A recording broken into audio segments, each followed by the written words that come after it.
Jim Creighton, VP of Global Strategic Services for ARI, recommends keeping an open mind when looking at solutions that the rest of the world is coming up with regarding new fleet management solutions.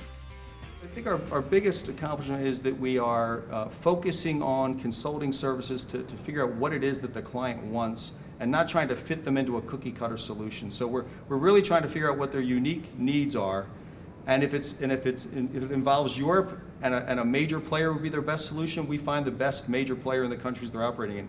But we had a customer that had 34 vehicles in the UK, and dealing with one of the major suppliers wasn't the best solution for them.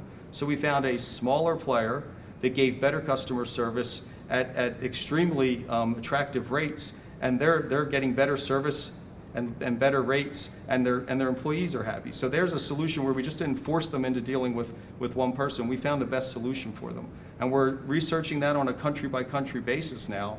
And we're going to try to come up with the best practices, big players, medium players, small players, on what the need is. Because what we found is a North American fleet with 2,000 vehicles may only have 50 vehicles on the whole continent of Europe.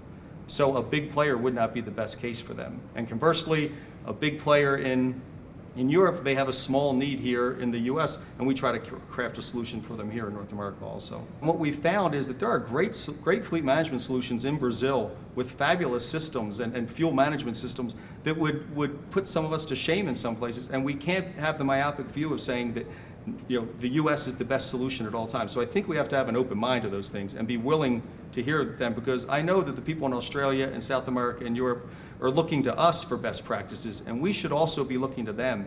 And I think sharing of information and understanding how and why they do things, I think we all could learn from one another that way. And that's one of the things we try to promote, is this open sharing of information with all of our strategic partners, because it's in the best interest of everyone to know what each other are doing. If we would just promote that there are other ways of approaching things, or in the European marketplace where there's a big concentration on the closed-end marketplace, maybe having a greater understanding of the closed-end product here in North America may get people to consider it. And conversely, getting the European decision makers to understand our scenario of direct purchase or open-end leases and have a greater appreciation for that. When we had our meeting in Barcelona, one of the biggest arguments per se was from the suppliers that have open-end leases arguing with the European-based decision makers on the value and benefit of closed-end versus open-end leasing.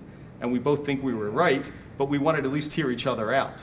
And one thing that we found is that we think that we're right, and we for our marketplace we are, but we have to understand that it's to impose our will on other marketplaces. You really have to understand that marketplace. But at all times, best practices are best practices. And if you do something really well in North America, it may be able to work elsewhere.